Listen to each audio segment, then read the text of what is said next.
Yeah, thank you for the question. Very appropriate. As I see it, we find ourselves at the moment in yet another crisis of over-accumulation in the global political economy. So that implies that there's an enormous amount of private cash sloshing around in the system, desperately searching for profitable investment opportunities.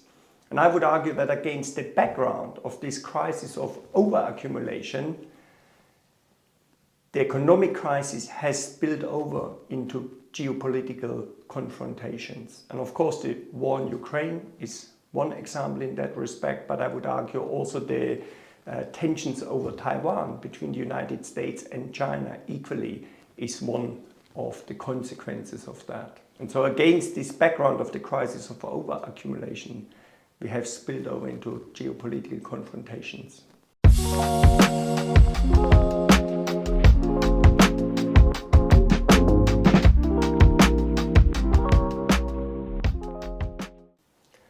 So against this background of this geopolitical confrontation, I think we can identify a more regionally focused attempt to define new free trade policy regimes.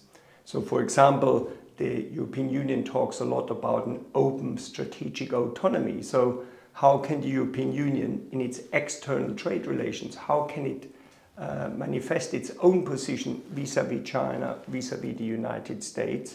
And as a result of that, for example, at the moment, reinforcing also those negotiations with Mercosur, in order to ensure this access to the essential raw materials.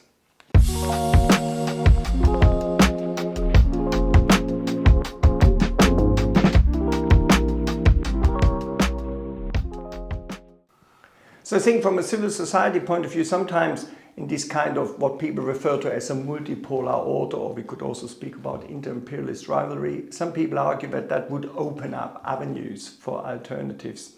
As I see it, actually we are entering a much more dangerous moment, and when we look what's happening actually in the EU-Mercosur negotiations, this is not a shift away from neoliberal free trade policy towards a more progressive trade policy. So from a civil society point of view, I think the task remains the same, to confront and to contest this focus on deregulation and liberalization when it comes to free trade regimes, whether that's regionally focused or at a global level.